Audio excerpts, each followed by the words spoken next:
We went through multiple conversations this morning about the content creation and the technology that goes behind this stuff. Now let's see how it does inside the buildings that these things are in. So I have a great group of panelists here. We'll start with Kristin and just go down the line, name, organization, and a little bit tidbit of what you guys do at your each respective organizations.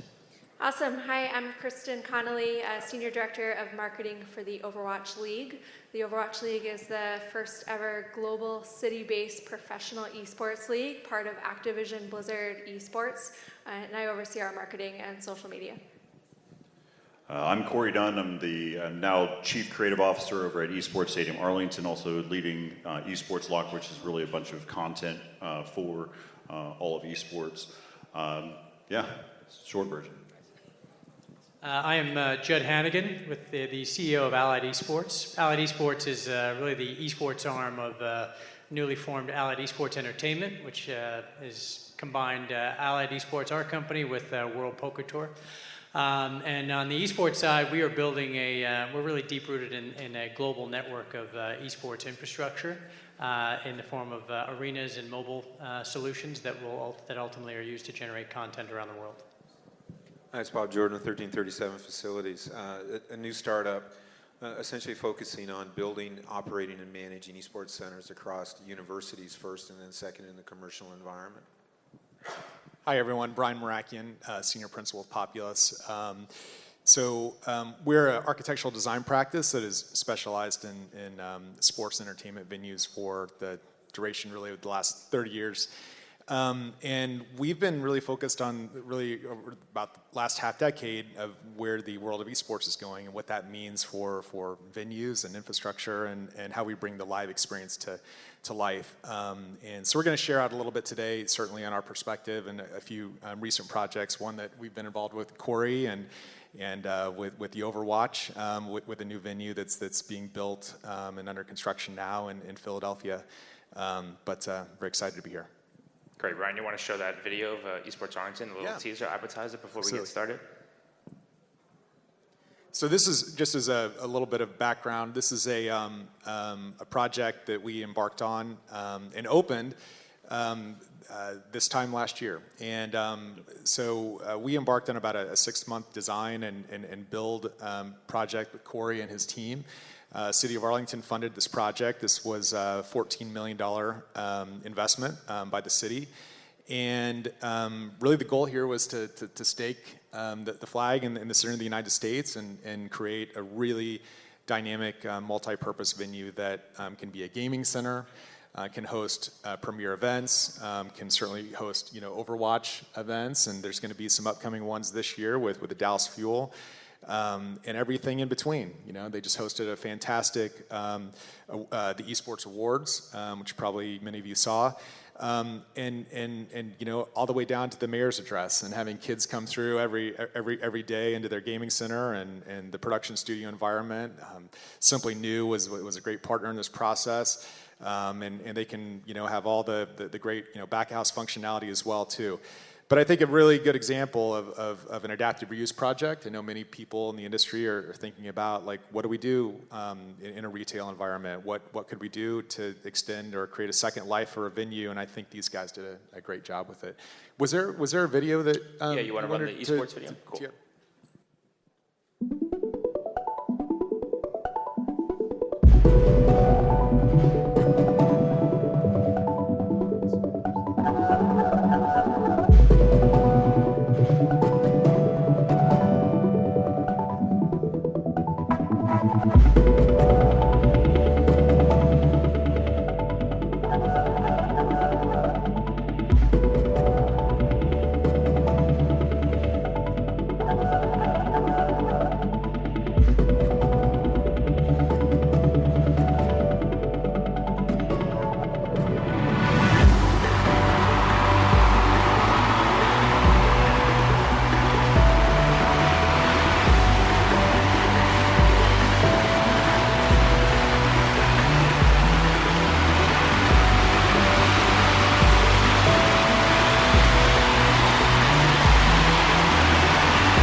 That's awesome.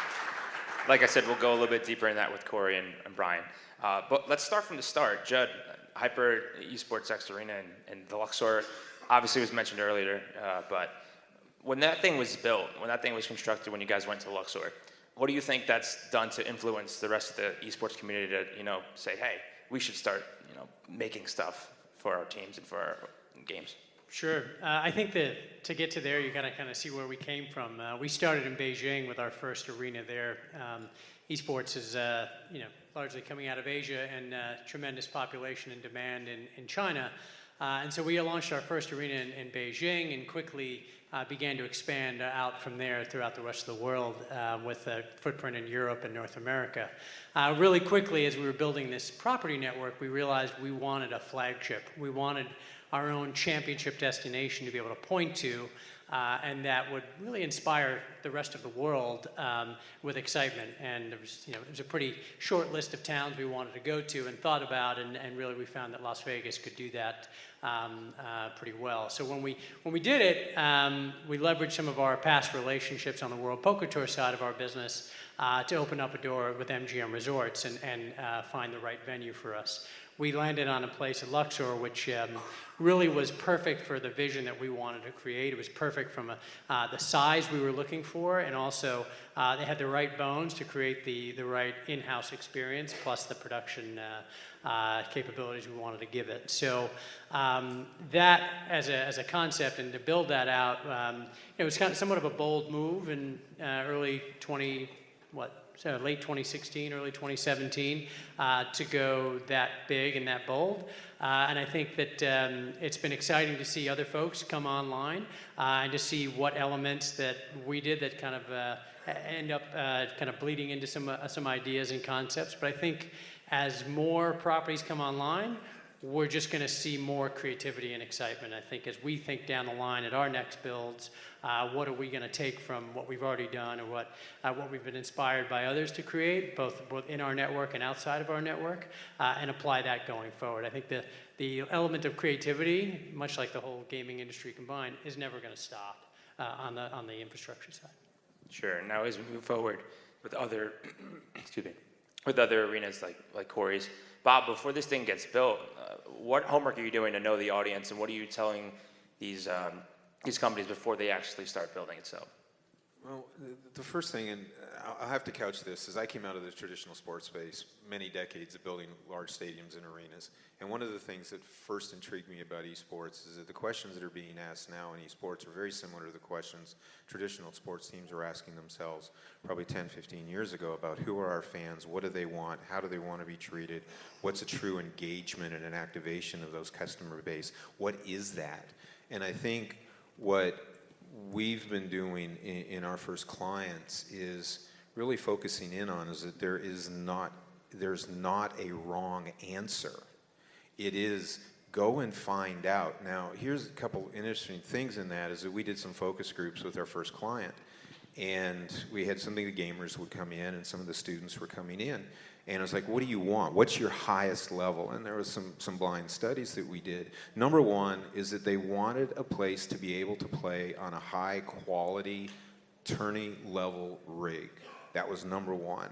Number two, and it wasn't a big difference between number two, was a place to socialize with other gamers. So one of the things that we focus on, all of our concepts and all our designs, is that it's about play, but as soon as you're done playing, it's about being communal and then being able to have that interaction as part of that environment. As you'll see, as Brian talks about in a lot in their designs, is about how that comes together. And then we tell them is that flexibility has to be the next thing on the list. Is because whether it doesn't matter what game you're playing, whether it's 1v1, 6v6, it's a battle royale, whatever that is, you have to be adaptable to whatever that customer base or gaming base needs to be. So if you can check those boxes off, we'll build. It's easy to build after that fact, but you've got to be able to check those boxes off. Exactly. Flexibility is key. So, Corey, you have a lot of stuff going on at Esports Stadium Arlington. Absolutely. Happy anniversary. Isn't it a year since the start? Thank you. Yep. You're welcome. A year ago. Okay. To the day, exactly, right? So, do us a favor. Can you reflect on the past year that you guys had, and on Bob's point, making it flexible in order to have different types of gameplay, events, and things like that? Absolutely. So we've heard it multiple times throughout today about adaptability, flexibility, and going through a full year worth of time, being able to change based off the different types of events that we've had. I'll give you actual names and different games that we've gone through. So Face It was our very first big event, which you saw quite a bit of that in the video. That was a 5v5 Counter-Strike event. Shortly, we also had EA Madden Classic was there, so Joe Lynch is also in the house as well. They had the opportunity to come through, and we were able to modulate those desks that we showed there. They actually change, and we can reconfigure them as it makes sense. Because the reality is we needed different ways to be able to showcase players in their own light that made sense without dwarfing them. Because this is a 90-foot LED that we have in front of them. We need to make sure that the focus is still about the players without over dramatizing them in this small space on that stage. And so we really focus on how do we change the stage so it really fits within the right context. So we had Madden Classic there. That was 512 competitors that was there. So again, huge kudos to the EA team on that front. We've also been able to utilize a bunch of other use cases. So Dallas Fuel, we did not host an event there yet, which in February will host their very first Dallas Fuel homestand for 2020, which will be great for us. But the reality is it shows what type of impact that Overwatch does have, where we had 1,400 attendees show up for a watch party. So give you, again, a full different type of context of what really community-driven activations is all about, and that's what we continue to strive for. So we adapt throughout. I mean, we even had Esports Awards was on this past Saturday. So we had the likes of Dr. Disrespect was there on site. We had Hector Rodriguez, or Hex, was on site. We had several huge key figures. Nate Shot from 100 Thieves. These are all these different key figures that are in the esports industry was actually in our facility, and we're able to showcase, and every single one of them, as they came up to us, they said, "We love your venue." And the reality is it's the thought process that goes in it. And again, I will give kudos to Jud too. The reality is like we all learn from each other. We all learn through our experiences that we've had. HyperX Arena definitely has impacts, as well as all the additional esports events, whether it's from Face It or from ESL or from any other group like the Overwatch League. So there's definitely areas of influence, and as we see more venues in the future, it's going to be a culmination of all those ideas. Okay, and the process to make that arena, you and Brian can discuss a bit further. What was the process like? Were there any challenges? Speaking of influence, how did you guys build that thing up? Well, yeah, so it was a very fast-paced process. Time, yep, yeah, there's one. Lost a lot of sleep. It was a unique process in the sense that, as I mentioned earlier, it was an adaptive reuse. So, we came into the city of Arlington. They were sitting on an asset that was underperforming, frankly, in a convention center right in the heart of our city of Arlington, though, in a great location. It was right near Cowboys Stadium, a new ballpark under construction. There's a mixed-use development that just opened its doors, and it is right in the center of a metroplex, and 10 million people, and the demographic that you want to attract, and college students, and so it was. It all made sense, and with the city backing the project and the great work that Corey and his team were able to bring to the forefront in terms of programming it, operating it, managing, booking the events, and being able to have the support again of the city where they saw it as a true sort of asset to the community. Those were the real drivers, and we took a fast-paced approach to it. We designed the project in 6 months, which was incredible. 6 months from the point that we started designing to it was built. So it was a design, build, delivery, and Mark, he was part of this deal. We had a whole team that was basically living and working on site, and it was all leading up to a Face It event that opened the venue in November of last year. But again, I think it's a great sort of example of a venue that was designed and built for a formational industry, and one that's going to continue to grow and evolve and adapt over time. And new genres are going to emerge, new gaming cultures need to be supported, and new events need to be prepared for. And having a venue that's able to support all those things, to support that growth, and support a programming model that you want to ultimately have adapt and evolve over time is super essential. And I think that certainly you see that in Jud's venues. And he was truly a pioneer in this, started this whole industry. And Corey is, we learned a lot, frankly. But it's a place that brings community together at a community level and ultimately at a global level. I think, sorry, Brian hit on some points that I just want to expand upon, which there are very few esports dedicated stadiums and arenas around the world. As mentioned, Arlington is one of those. The Philadelphia fusion of the Overwatch League is the other one that is breaking ground to launch in the coming years, the first ever one for Overwatch. But the reality that we face today, the Overwatch League, which started in 2017, we're headed into our third year, which is the first time that matches will be played in home markets around the world. So all 20 teams, as we kick off in February next year, are playing at arenas and stadiums and concert halls that aren't their own yet. We're looking forward, with Fusion being the first to break ground into that space. We're looking forward to that trend continuing, but in the meantime, what Brian talked about of how you make these arenas feel communal and feel authentic. That is the number one thing that's most important to esports fan, is that authenticity, that it feels like it's their event and they're with everyone like-minded of what they're rooting and cheering for. So programming all of those moments to make it feel unique and memorable is really what we strive for the Overwatch League to do, and you see a lot of different esports doing that as well. You can't just, particularly with the esports crowd, you can't just show up to the venue. Even though the broadcast elements are fantastic and the viewing experience is so incredible, we know our fans, number one thing they enjoy most, we've done a lot of surveying after our big events, is the atmosphere and the energy and the vibe and the nonstop action.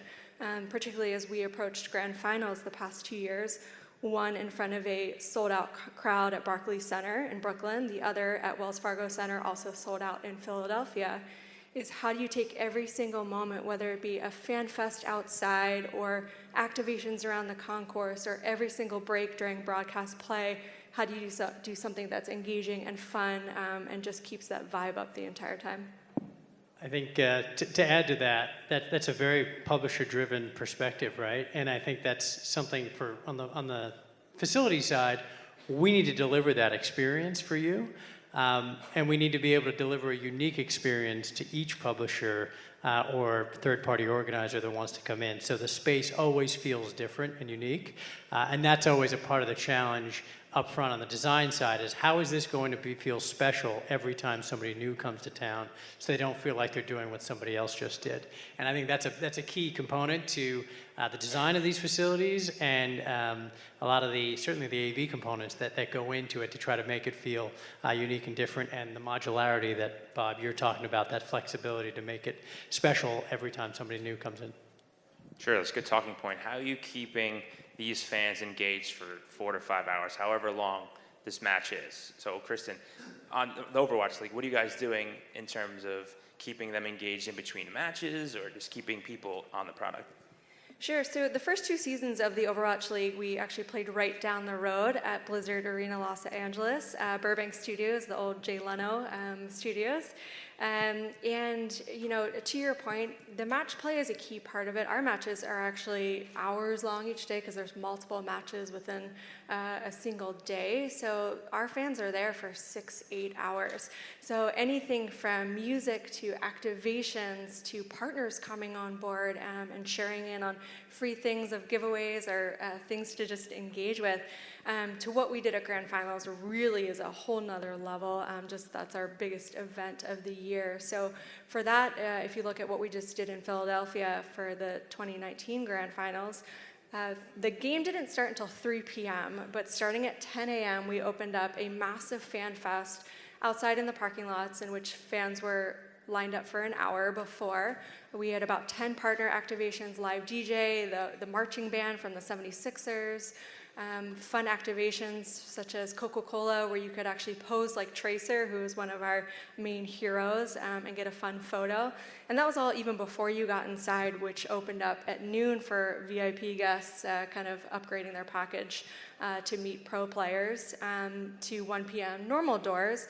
Then we kicked off with our watch point, our pregame show. Then we had an entire opening act. Zed performed live. And that was all before the event even started at 3 p.m. And then, of course, it was about 2 solid hours of the actual sport. But that is what we strive to do, is even before you step in the doors, is start that experience early. And given that wasn't our arena, we took over the entire venue, from all of the signage to activations to clings on the floors and the walls, to make it feel like our own, which is actually something Bob and I used to work closely on MetLife Stadium together. I was at the Jets at the time, and we had the same challenge. So it's not unique to esports. It's how do you go into a shared venue, make it feel like your own, especially that things that you can only bring in for a couple hours that need to be shut down and turned over for the next event coming in, loading in the next day. It sounds like it's the tailgate before the actual game starts. Corey. Every fan loves that, right? Exactly. Corey, what are you guys doing at Esports Stadium Arlington? Well, one of the unique parts for us is, and Jud touched base on it briefly too, is the reality is that the venue needs to feel different for every single different group that comes in there. And so we coordinate with them early enough to be able to talk with them about all the different things that there are experientially to be able to handle, whether it's you've got the LED canvas that you have in front of you, the stage itself that can be changed over, but then there's different scenic elements that you can kind of build on top of. That helps all broadcast and production side. We then kind of help them engage a little bit further in talking about really the subject matter, the content, because that's what you were talking about, authenticity, right? You can have the most polished product in the world, but the reality is it's the content, the subject that actually matters the most. And we're seeing this with streaming today, right? We've seen people that have got a webcam and they're talking to it, and it's not the most high production value thing out there, but they have 70, 80,000 people watching them at one time. It's because the content is really what matters to them most. And so as long as you're hitting that perfectly, we're all going to have different attempts where we're going to be successful, and then there are going to be other areas where we're going to learn from our mistakes that we make. We're going to try different things, and that's all we can ask for. So from our standpoint, we look in being able to coordinate and work with different integration that we can. Earlier today, they talked about the lighting boards within Counter-Strike has API-driven components. We leverage those types of things as well within the facility. But again, it's also at the capabilities of the different games that we're working with. Chad. I'll give it from a slightly different perspective and talk about it from our own proprietary programming. Because we program our space, much like I think you guys do too, with when we don't have events or big events or publisher-driven, with our own community events. And we really let the community kind of determine a little bit of our programming calendar. If you think about we have a few nights in the week that are quite successful for us, and Friday nights are Fortnite. Clearly there's a demand for Fortnite, and that audience and that scene has developed and grown exponentially since even we started with that night of the week. But even more important, we listened to the community and started a Mario Kart night. We call it Saturday Speedway, and it is the best night of the week as far as I'm concerned, because it is like a party. It is like being in a nightclub where there's a party going on where everybody gets a chance to compete on stage under the lights. So that type of engagement and type of feel is something that the venue lends itself to. But ultimately, we let the community kind of drive. We go where they go, and that's part of the kind of agnostic approach that we have as a venue, that we want to appeal to everybody, and we can flow with the trends in the industry overall. Bob, what's 1337 doing in this space to kind of help? Well, one of the things, I think these are, it's all phenomenal experiences, and one of the things that we're focusing in on as well is essentially what does the venue provide as the amenity? You can, like with tailgating, with pre, post, your programming of your event, but what does the venue do? And this is as granular as what is the food and beverage menu in the concession stands? Because you think if you go to a traditional sports event, all right, you're going to go to a hockey game, you're there for 2 hours, and let's say you're there for 3 hours after the doors, you have set breaks, different things like that. The games, esports throws a completely different element from length, breaks, different things like that. But it's also a different clientele. So what do they want to do? Invariably, if you have someone there that's a ticket holder for 4 hours, they're going to buy some food and bev, and they're going to buy some merch. All right, so let's maximize what that is by finding out what they really want. I'll use an example. Delaware North, which runs TD Garden in Boston. They did a championship last year, and they did a series of exit studies on the folks. Out of the 18 to 34, which is the prime demo, over 50% of the individuals that attended that championship had never been in Tea Garden before. Because this is in Boston with the Celtics and the Bruins. That is a completely new fan base. So from a venue design and operation perspective, you have to start taking that into account, is that this is a different model of supporting basic amenities for 3 to 4 hours, 5 hours, or 6 hours versus a very, very standardized repetition off of a traditional sports. So being open-minded and finding out what those things are, and again, it's finding out what the right answer is. It's by trying new things, trying different things. Don't get caught in a silo. Try new stuff and see what happens. Sure, Brian, on Popular side, you guys have done a ton in traditional sports. What have you taken from the traditional side and kind of implemented it to the esports side of the sector? It's a good question, and I think I would sort of expand a little bit on what Kristin was talking about. Ultimately at the end of the day, we've designed venues in major league ballparks and for the NFL and Olympic main stadiums, all sorts of things across the world. But what's unique about esports is that it's entirely the same in many respects. To what traditional sports fans want, and they want to be together. For a really great social experience, and they want to be together. They want to cheer for their favorite players and their favorite teams, and they want the same thing. It's what makes us human, right? It's what's in our DNA. The same reason that somebody will go to an Overwatch event to watch their home team is the same reason that somebody wants to go to an Eagles game. And they want to sit next to somebody and be their best friend by the time that they end that event. And esports is unique, and certainly Bob kind of alluded to it. There's a different sort of cadence to the matches. There's different breaks in the action. There's all sorts of things I think around just kind of activation outside the venue itself, and things that we can really kind of key in on that are unique, differentiators in terms of food and beverage and merchandise and the way that we engage with technology and the way that we kind of like blend this virtual and the real world together. There's a lot of unique sort of nuances that I think these venues are going to present. But at the end of the day, it's still about bringing people together. And I think that, when we design venues, and whether they're stadium type experiences, the type of thing that we're doing in Philadelphia, or the types of things that we did, in Arlington, or the types of things that Jud has done over the years in his venues, ultimately it's about connecting with that community, creating a great socialized experience, and ultimately having a place that people authentically feel like it's their own. And you can program it any way that you want, and you can adapt it and evolve it, and culturally it connects with any type of genre or any type of event that you want to have, take place. But I think that that's really, truly, if you look at the similarities, I really focus on the similarities. It's very much the same as traditional sports, and the attitude is the same, and people are the same. Yeah, just to expand on that, I think he completely nailed all of the similarities, which we draw a lot on. I think there's two unique differences that are interesting. One is how much the esports audience embraces partners. That is off the charts. We actually found a lot of research that our fans love the validity that big sponsors bring. So Coca-Cola, T-Mobile, State Farm, you name it. They pay attention to the activations, the pieces that they're sponsoring, which is just really unique and just hits on a lot of the positivity of the community within esports. And then secondarily, when you go to a traditional sporting event, you see a lot of people on their phone or looking down or chatting. When you go to an esports event, it's just incredible. Everyone is looking up. Their eyes are glued to the screen or looking at the stage. And we're talking, our average age is early 20s for our fans. So, the majority are between 18 and 35.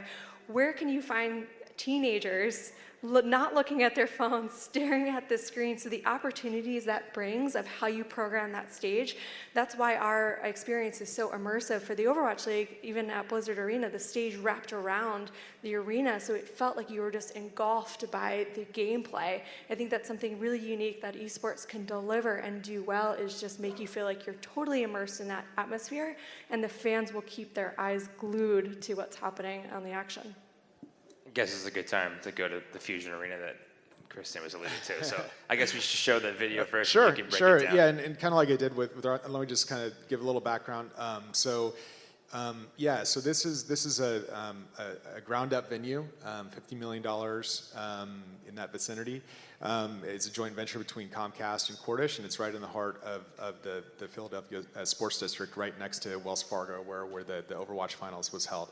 I think what's unique about this venue is, first and foremost, if you had told me 3 or 4 years ago that we'd be designing and building a $50 million project, I probably would have said you're crazy. But that's how fast this industry is emerging, and so this is really unique. It's 3,500 seats. It's going to have a lot of unique, experiential sort of premium amenities. The technology is going to be off the charts with Comcast involved. The connectivity, the types of fan engagement components, and as it sort of links together with a broader scale entertainment strategy, and when you think about final events and things like that could be held like right down the road at Wells Fargo Center, it's all going to sort of dovetail together. But why don't we show the video and you'll kind of get a sneak peek.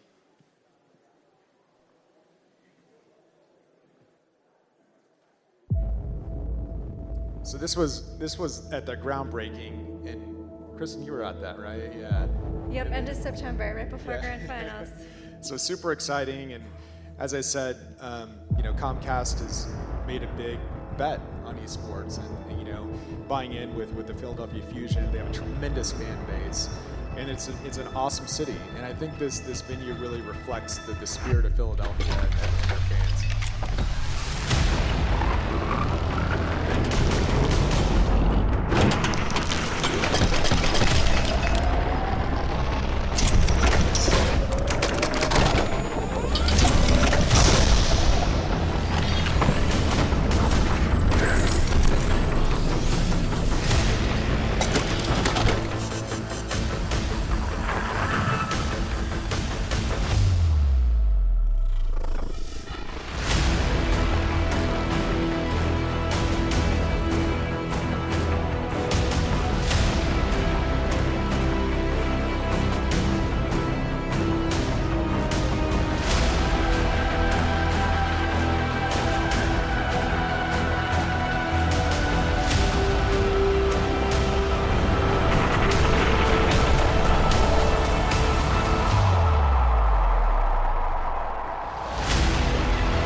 So yeah, hard to believe, but that project will be opening in 2021. So right at the start of the upcoming Overwatch season. It's crazy. You want to go a little bit deeper into what you guys have with the Loge boxes and stuff like that? Yeah. So again, we're trying to really tap into this audience that is young, digitally savvy. It's interesting that you're exactly right. When they go to an event, though, they don't want to be on their phone. But what we've done is we've kind of taken some of the traditional sort of premium product model, and what you would see in an arena would be like a suite. Young audiences don't really love to be in those sort of places. They like to be in more just socialized environments. So I'm sure Jud can attest to this too. They like to be in more of like a bottle service type of environment where they can go and just hang out with their friends. And so we've designed these booths that are basically 10-person, 12-person boxes. And then they have this whole media console that they can go and they can basically customize their whole experience. So they can go in and they can follow a specific player. They can see data and stats in game. They can basically tap into their own feed. There's a lot of things that we want to, advance with Comcast around, like, well, how do we just create this better one-to-one connection between the fans and the players and the competition that's happening. So, those sort of things. There's going to be some unique F&B experiences. We're working around some app-based, food and beverage things where we have some automated, like an automat where they can, order, something on their mobile phone, and during a match they can go and it'll pop up in an automat style setting. There's going to be some great merch areas, and certainly the team will be training there as well too. So we've built out an elite training facility within the venue for the Fusion to train there. But the plaza is going to be great because it's a lot of place for experiential activation, places for brands to activate around. They're right in the midst right now of a lot of sponsorship procurement. And that's what fans are really going to love, is that before the event, during the event, after the event, and a lot of basically a platform for programming. So it's going to be exciting to see it come online. We have about 5 minutes left, so before we get any further, any questions so far? I'm sure someone has a microphone. Anyone? Okay. On the cusp of 2020, Jud, is there a question somewhere? Oh, Ken, all right. The long walk to Ken. So what about dedicated facilities? Are those a thing of the past? Are they too risky to say we're going to build a Fortnite-only environment? Is flexibility the key? Is the question about, is there dedicated to one particular game? My personal opinion is you want to have flexibility and modularity, and it be a home that celebrates all gaming communities and not just one. Going all in on one, just like traditional sports, they're a little bit seasonal. Some of them publishers run seasonal stuff, but I think all in on one is risky if you're coming at it from just a pure venue side of the business. Absolutely. So usually, basically, kind of painting the picture even further, right? AT&T Stadium, Dallas Cowboys. They've got 2 preseason games. They've got 8 home games, and maybe might make the playoffs. And that's all they have to be able to play. But they activate that facility every single day, and sometimes they activate it 3 times a day. And so the fact is that it can't. Any venue cannot just be one thing. It has to be multiple things. So flexibility is absolutely key. We've been to AT&T 4 times this year with our mobile truck solution for gaming activation. So yeah, understandable. In the Overwatch League, that is the approach that a lot of our teams are taking, though, a dedicated facility just for that particular sport. But that does not include all of the activations that they'll be doing throughout the year. And particularly what's interesting, when we look at the Fusion Arena, that's seating 3,500, give or take. And it's such a unique size that there's a lot of opportunity to program that venue even outside of what they're doing for the Overwatch League, which is really cool. And our teams are running the gamut of the size. And I think that's still probably a little bit unfounded of what is the perfect size for an esports venue. It really differentiates different. I think a lot of it's market-based, certainly. What a venue in Philly is going to be different than a venue in Toronto or one here in, LA or Orange County. I think what we're projecting for that venue is 180 dates. And we're gonna have the 20 Overwatch dates, but they're hopeful to bring all sorts of other sorts of premier esports events. But we've talked to Live Nation. It's going to be a great live music venue.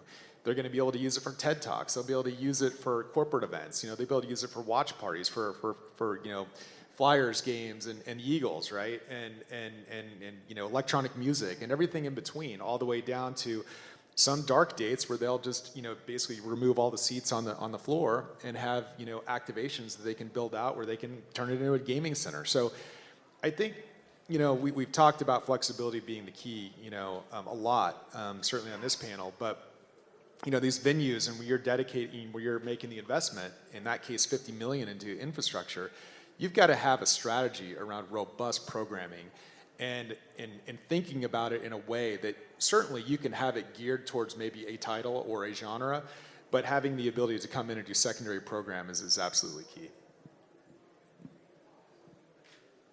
Question in the back. Jason, you're getting your steps in, buddy. Yeah, so when you're, obviously flexibility is a key component here, but let's just say that you've got a venue that you're maybe looking to upgrade in order to support esports events. Are there some foundational elements that should be present in any way, shape, or form that can help you to kind of build that foundation that then allows that flexibility to take place on top of it? Flat floor and 4 walls and a roof. The thing is, this is kind of, again, coming from my perspective on this, is that one thing as I found is that esports is, because of the flexibility, is that you want it to be as in basic as absolutely possible. Is that we've got a couple buildings, frankly, our core and shell is a black floor, a black ceiling, black walls, a really cool lighting element, and then it's about the gaming after that with a lot of programmable video. So all of our sites are renovations of existing facilities. And so under that, it's basically is that we're coming in and saying you have unused real estate or you have square footage that we can apply a different revenue model to. That's what we're looking for. But the core and shell is very, very low. Connectivity is essential, obviously, but that's part of the production. But it's not egregious as part of your budget. You're looking at structured cabling, very simple, some fiber. You're looking at a decent network, a backhaul. You're in business. Yeah, just to add to that, one of our first Overwatch events, World Cup in 2017, was in the Barker hangar. So literally a completely empty box. And as long as there's technology and connectivity, that's all you really need. Yeah, one last thing is that one of our big things is pop-ups in racquetball courts. So that kind of gives you an idea is that you can convert, this is for universities and unused real estate. They always say, can you do something with a racquetball court? So you got 20 by 40, you've got a fixed environment, dress it up, and you can put 12 rigs in there and go to town. Really quickly before I let you all go, this is called the Esports-venue explosion, so there's a boom now. But as we go into the future and more of these things start popping up, do you think the esports ecosystem can handle this many venues? So Kristin, you're up first. I sure hope so.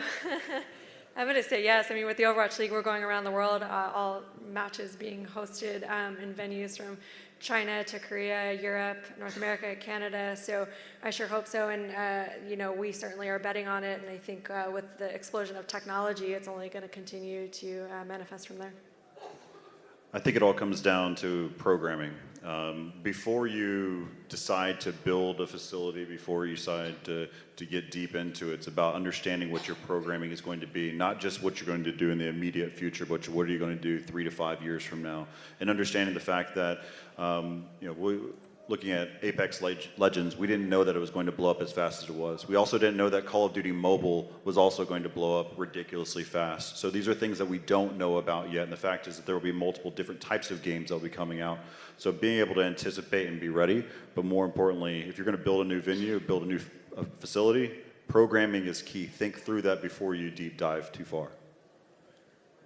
Yeah, I think there's absolutely demand out there on a global scale. Right? We launched a affiliate program late last year, and in fact, Populous has designed the first affiliate of ours in Australia, in Melbourne, that's coming online next year.